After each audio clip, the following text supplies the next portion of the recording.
क्या हम कभी उस सुप्रीम रियलिटी को जान पाएंगे, उस महान वास्तविकता को जो सुप्रीम लेवल पर है? सिर्फ यहाँ नहीं, इस पूरे ब्रह्मांड में, इस पूरे यूनिवर्स में उनकी पोजीशन एकदम हायर लेवल पे है। लेकिन क्या हम उसे कभी समझ पाएंगे, जान पाएंगे? मुझे तो ऐसा नहीं लगता, क्योंकि जिस तरह की मैं धारणाएं, अवधारणाएं इस समाज में देख रहा हूँ, वो एक अलग ही दिशा की ओर हो रही है प्रवाह। वो एक अलग ही दिशा की ओर हो रही है प्रवाह। ये भाव, वो धारा का एक समकक्ष कौन नहीं दिख पा रहा? वो धारा का एक समकक्ष कौन कहाँ दिख रहा है? क्योंकि ये समाज जिस आइडियोलॉजी में, जिस विचारधारा में डूबी हुई है, फंसी हुई है, वो एक अलग ही डायरेक्शन है, वो एक अलग ही दिशा है। क्या हम जान पाएंगे वो उस मूल तत्व को? समझने की कोशिश भी करते हैं हम, तो हम दब जाते हैं, रुक जाते हैं और पुच्छल हो जाते हैं उस महान तत्व से। तो वास्तविक में वो ज्ञान है क्या? वो सत्य है क्या? उसका मार्ग क्या है? वो जानने की हम जिज्ञासा भी नहीं कर रहे। उसे समझ पाने का, उस मार्ग को ढूंढ पाने का एकमात्र जिज्ञासा भी नहीं कर पा रहे। हम इतने खोए हुए हैं अपने हर एक ख्वाब और ख्वाब में कि हम उस सुप्रीम अथॉरिटी की वास्तविकताओं को, नेगलेक्ट करते हैं, कंप्लीट नेगलेक्ट। क्या हम शिव को उसके वास्तविक रूप में जान पाएंगे? क्या हम श्री विष्णु को उसके ओरिजिनल फॉर्म में जान पाएंगे? क्या हम उस महा ब्रह्म को, ब्रह्मदेव, जो हर एक चीज़ को रचते हैं, जो टाइम का एक महत्वपूर्ण अंग है, एक डॉट है, एक पार्ट है, क्या हम उसे कभी एक अलग ही आयाम में समझ पाएंगे? नहीं, क्योंकि हमारी विचारधारा एक अलग ही समाज के अलग ही धारणाओं से जुड़ी हुई है, स्वकंठित है, स्वकंठित।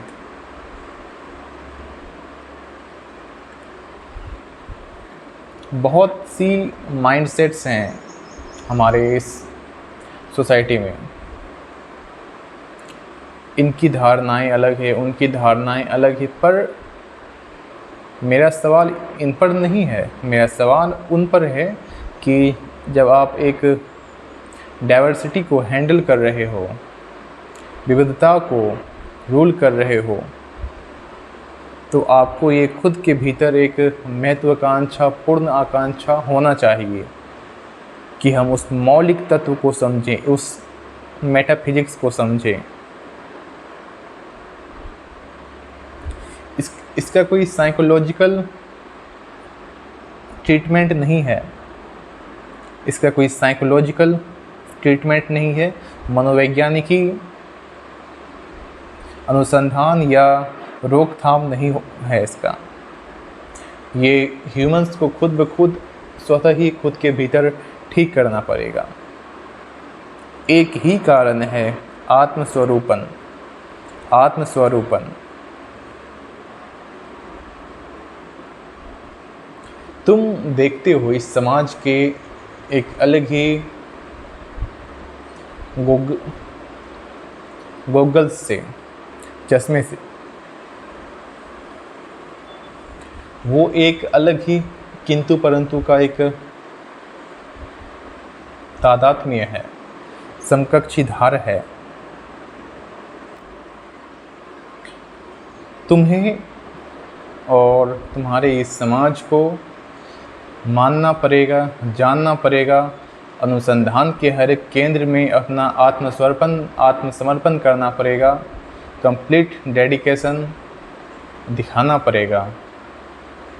तभी तुम उसके मूल्य को समझ पाओगे, उस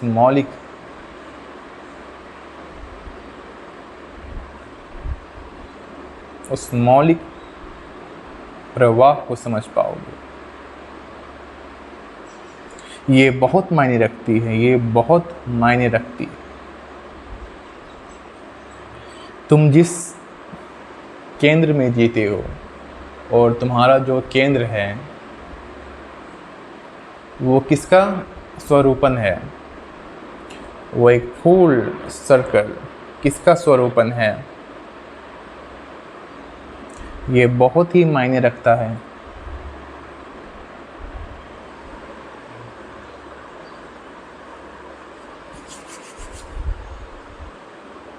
आपको पता है, ये हर एक टच, हर एक स्पर्श एक अलग ही जीवन धारा का एक महान उद्धार है। हर एक टच, जब आप अपने उंगलियों को ऐसे भी करते हो तो बहुत सारी लाइफ इसे टच करती हैं। ये एयर, ये वायु, इसके भीतर भी बहुत ही सूक्ष्म कणों में एक अलग ही जीवंत की धारा मौजूद है, जीवंत धारा। लेकिन हम इसे नहीं जानते, ये हमारी अक्षमता है।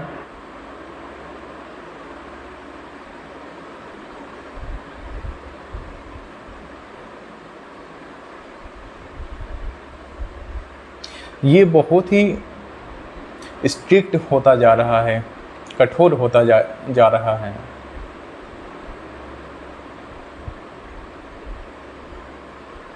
ये ज़्यादा नहीं, ये इधर ही 20-25 साल पहले से ही इसकी मनवंत धाराएं चल रही हैं।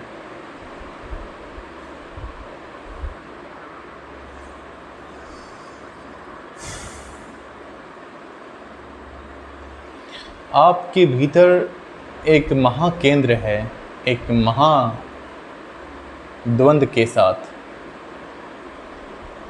आप उसे कैसे डिफीट करते हो, ये पूरी तरह आप पर निर्भर करता है, सिर्फ आप पर।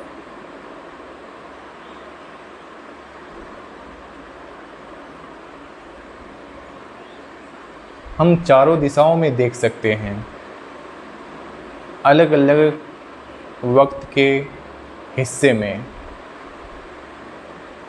एक साथ नहीं, अलग अलग वक्त के हिस्से में, अलग अलग टाइम फ्रेम में। ये बहुत ही व्याकुलता की बात है कि हम अपनी काबिलियत को, अपनी भारतीय काबिलियत को पीछे छोड़ चुके हैं बहुत पहले। यहाँ का एनवायरनमेंट इतना कूल था, इतना डासिंग था, आज से लगभग 300 वर्ष पूर्व, जस्ट 300 वर्ष पूर्व इतना डासिंग था, इतना कूल था कि यहाँ पे बहुत सारे तत्व पुनर्जागृत हुआ करते थे। एक की मृत्यु हुई, दूसरी जागृति हुई, एक की मृत्यु हुई, दूसरी जागृति हुई उस तत्व के मूलाधार कक्ष में। आध्यात्मिकता का ये केंद्र था, ये हब था इस स्पिरिचुअलिटी का।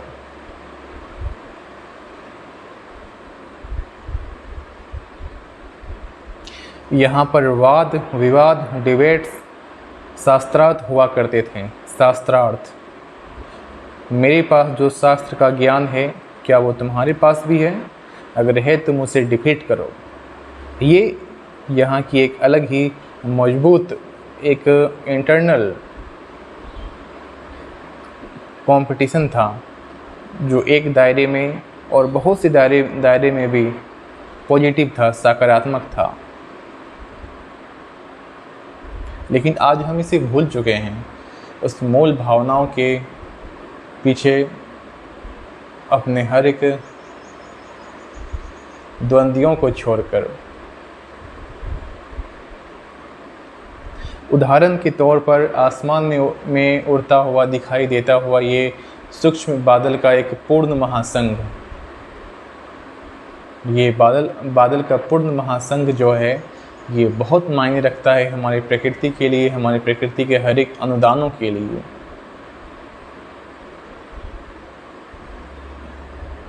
अगर बारिश की बूंदें वक्त पर ना होंगी तो वो क्षेत्र मरुस्थल बन जाएगा, डेजर्टाइजेशन का एक मूल केंद्र बन जाएगा।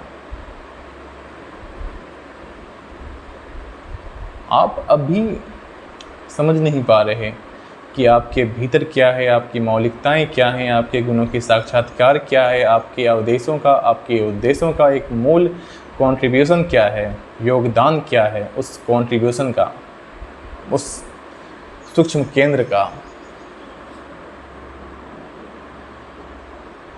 आप मानो, आप समझो, आप देखो कि आपके तादात्म्य के सारा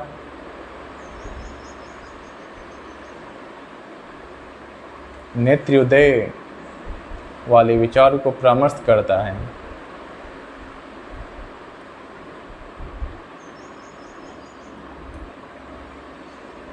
आज़ादी 1947 के बाद और अब तक जितनी भी सारी चीज़ें हमने देखी हैं, वो एक पूर्ण चेंज होता हुआ स्वरूप है।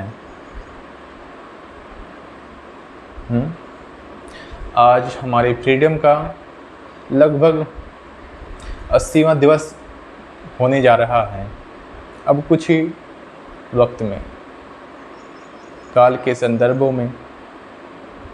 पर उस कॉन्टेक्स्ट का, उस कॉन्टेक्चुअलाइजेशन का जो मूल अवधार है, जो मूल बेस है, वो इतना अक्षुण्ण कैसे हो सकता है भीतर ही द्वंद्वियों के रूपों में। आप देखो कि आपके समाज में किस तरह के परिवर्तन आ रहे हैं। वो सूक्ष्मतम पर एक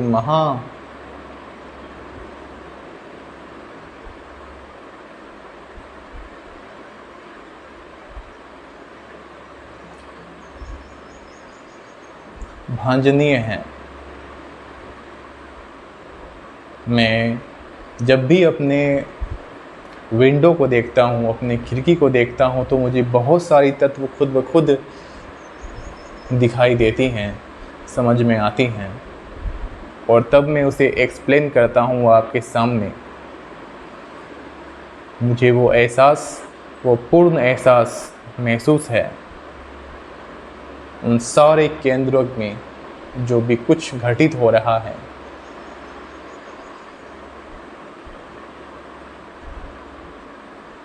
आपको जानना पड़ेगा कि वास्तविक में वो क्या है, जानना पड़ेगा। ओके, ये बहुत ही मायने रखता है, बहुत ही।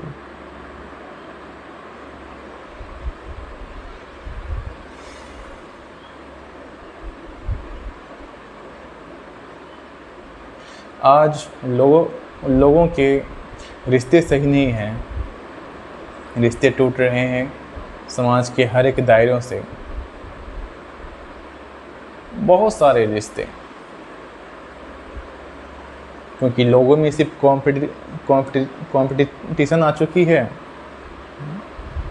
क्योंकि लोगों में सिर्फ कंपटीशन का एक मूल केंद्र जाग चुका है। इसीलिए नहीं, ये एक अलग ही तत्व है, ये एक अलग ही बात है।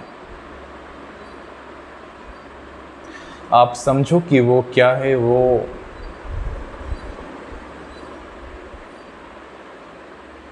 कांक्षायनीय क्या है।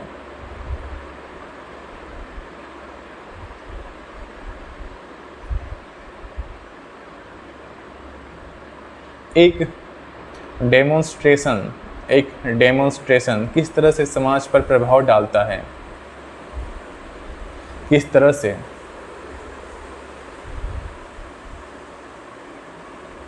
ये बहुत मायने रखती है।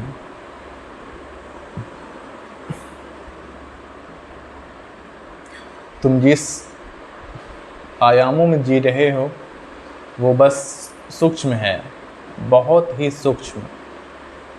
तुम अब तक भी जान नहीं पा रहे कि तुम केंद्र किस चीज़ के हो, तो तुम समझ नहीं पा रहे।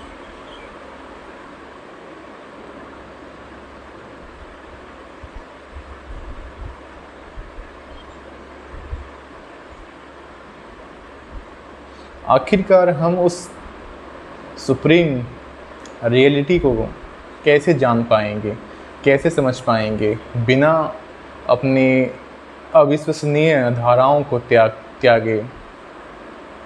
हम जब तक कुछ त्यागते नहीं, कुछ छोड़ते नहीं, जब तक कुछ गैप नहीं छोड़ते, तब तक उस जगह पर कुछ दूसरा, कुछ अनदर उस सीट को ग्रहण नहीं करता। वो ग्रहणता बहुत ही आवश्यक है मूल स्वरूप के रूप में।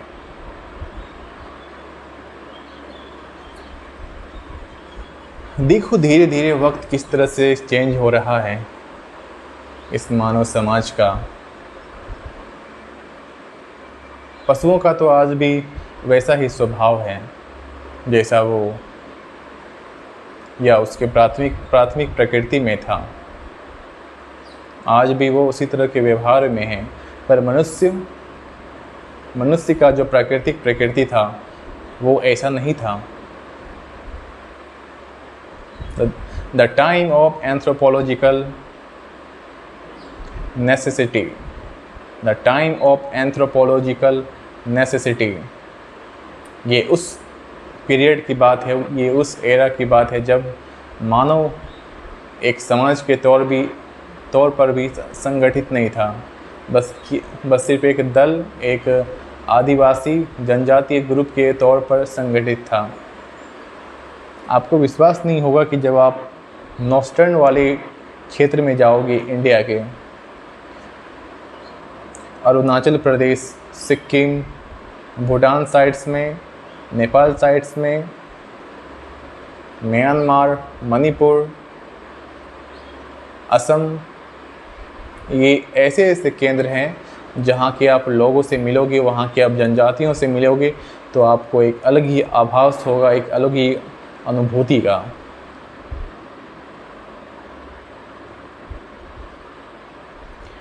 आप जो वास्तविक में हो उस स्वरूप में खुद को बदलो, उस प्रकृति में खुद को बदलो। आप खुद ही समझ जाओगे कि आपका ध्यान क्या है, आपका मार्ग क्या है, आपका उद्देश्य क्या है। एक ही पॉइंट है, आत्मसमर्पण। कहाँ?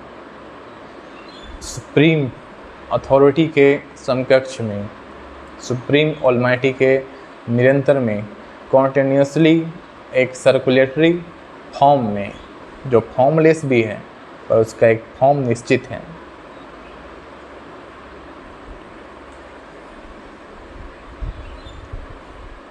वृक्ष का एक लीफ, एक पत्ता, उसका भी एक समय काल है।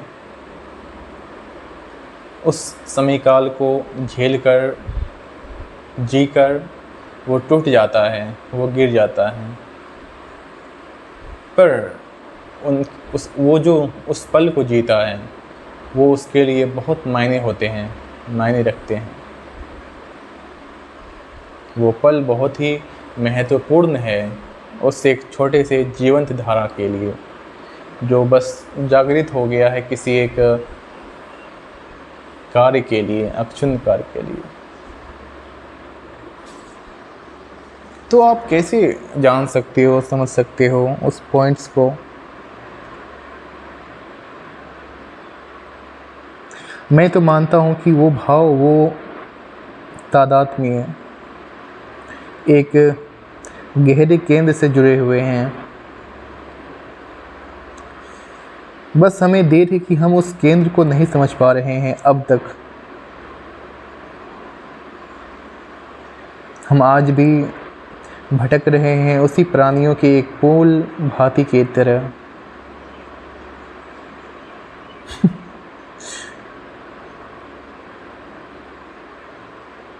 मुझे आश्चर्य होता है, मैं कभी कभी बहुत आश्चर्यचकित हो जाता हूँ वो देखकर, वो समझकर, वो जानकर जो मुझे और मेरी अनुभूतियों को एक नया प्रमाण देते हैं या साबित करते हैं।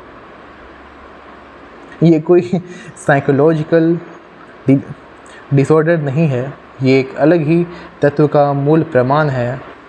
ओके, ये कोई साइकोलॉजिकल डिसऑर्डर नहीं है।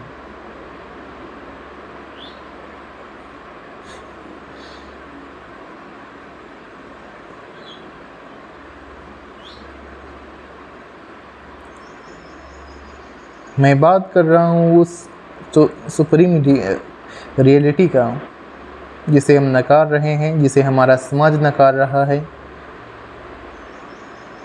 हम आपस में ही एक अलग तरह के द्वंद्व को जन्म दे रहे हैं। द्वंद्व,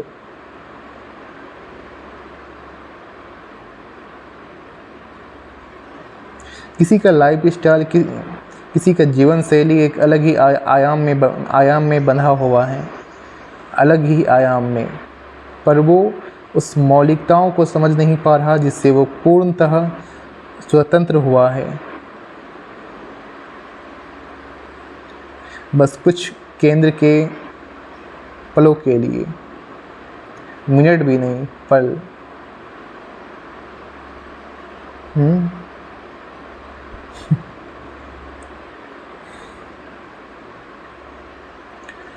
मैं आज भी बहुत सारे तार्किक विषयों पर बातें करता हूँ, लोगों को समझाने की पूर्ण कोशिश करता हूँ, लोगों के विचारों को एक अस्थायित्व प्रदान करने के लिए एक अपना छोटा सा ही सही लेकिन एक कंट्रीब्यूशन देने की ट्राई ज़रूर करता हूँ, कोशिश ज़रूर करता हूँ। मुझे ज़्यादा फैशनाइजेशन के कॉन्सेप्ट पर बिलीव नहीं है, मुझे ज़्यादा फैशनाइजेशन के कॉन्सेप्ट पर बिलीव नहीं है, क्योंकि मैं खुद ही एक स्वतंत्र चेतना का अधिकारी हूँ, स्वतंत्र चेतना का अधिकारी।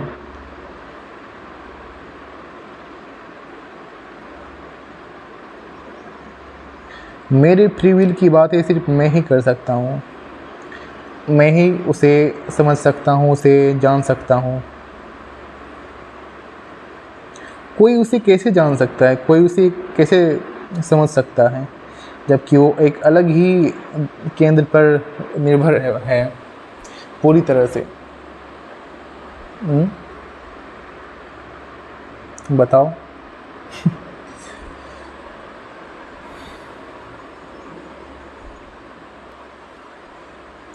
आज के समाज में एक अलग ही ज्वलंता का पूर्ण प्रारूपण हो चुका है या हो रहा है उस मनुष्य के मस्तिष्क के एक छोटे से केंद्र में, जिसे वो अब तक समझ नहीं पाया। उस मूल भाव को, उस मूल चैतन्य को।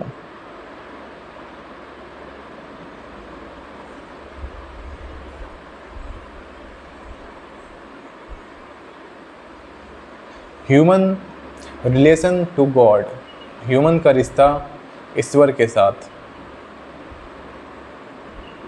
एक बहुत ही अद्भुत बातें हैं, पर वो क्या सिर्फ एक टॉक का हिस्सा है या सिर्फ एक तथ्य का हिस्सा है? नहीं, जब तक हम उसे पूर्ण आभासी रूप में संग्रहित करके, स्ट्रक्चराइज करके जोड़ते नहीं हैं, उनका प्रारूपण नहीं करते, वो तब तक भी वैसा ही बिहेव करेगा जैसा कि वो पहले था, स्थिर अचलीय।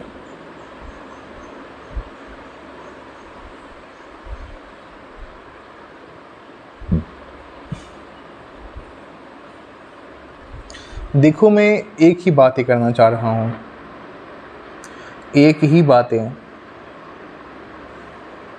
कि तुम और तुम्हारा ये सारा भावेंद्र और तुम्हारा ये सारा सत्येंद्र का एक मूल समकक्षीय अनुदार और उद्धार ये तब तक अच्छे लगते हैं और तब तक एक सीमित दायरे में मौजूद हैं जब तक इन पर कोई बाहरी प्रभाव नहीं पड़ता, एक बाह्य दबाव इनके समकक्ष नहीं आता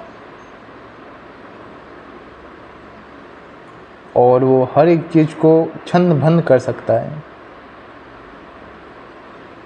तुम्हारे दिए हुए हर एक व्यवहारों में, बिहेवियरल टाइप्स में ये बहुत ही मायने रखता है।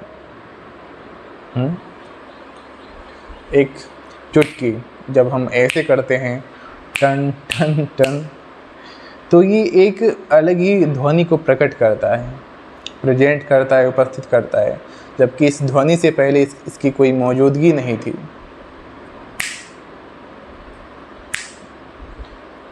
अब हमने इस ध्वनि को सुना, लेकिन इस ध्वनि से पहले इसका मूल स्थान क्या था? ये ध्वनि कहाँ से आई? क्या आप बता सकते हैं? ये ध्वनि कहाँ से आई? ना मैं इसे देख पा रहा हूँ, मैं बस इसे श्रवण कर पा रहा हूँ, लेकिन ये आई कहाँ से? इसका मूल स्थान क्या है? इसका मूल केंद्र क्या है? ये आपको आध्यात्म सिखाता है, ये आपको आध्यात्म बताने की कोशिश करता है। द फिलोसॉफिकल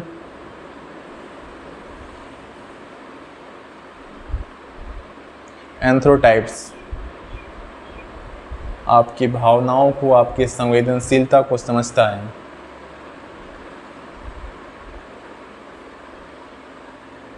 आप खुद के कॉम्बिनेशन से अवज्ञात हो, अज्ञात हो, उससे कई दूर अंधकार में मौजूद हो। वो तब तक आपके दायरे में रहेगी जब तक आप ज्ञान के प्रकाश में खुद को पुष्ट नहीं करोगे, बुष्ट नहीं करोगे, तब तक ही। आपका एक केंद्र बिंदु था जब आपका एक जन्म हुआ था। आप बेपल बेमौसम मुस्कुराते थे, खेलते थे, खुशी से झूमते थे और अलग अलग तरह के कृत्य में खुद का समागम करते थे। वो अलग ही थी, एक मौजूदगी, वो अस्तित्व का एक अलग ही झंझनाहट।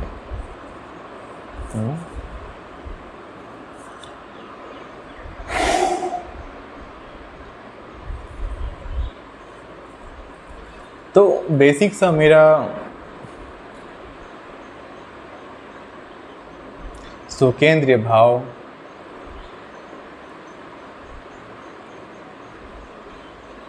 आभालुभासी एक ही तथ्य है कि मैं जानूं अपने स्वयं के परम तत्व को, उस परम तत्व के परम ब्रह्म को, उस परम ब्रह्म के परम चैतन्य ब्रह्म को, जो लिंक है, इंटरलिंक्ड है उस महान सत्य के पूर्ण अभिलाषी केंद्र में। उस आणविक कोर को जानो, उस आणविक कोर को समझो। ओके, ये तुम्हें चेंज करेगा खुद के भीतर से, खुद के भाव से। ये तुम्हारे भीतर एक बदलाव लाएगा।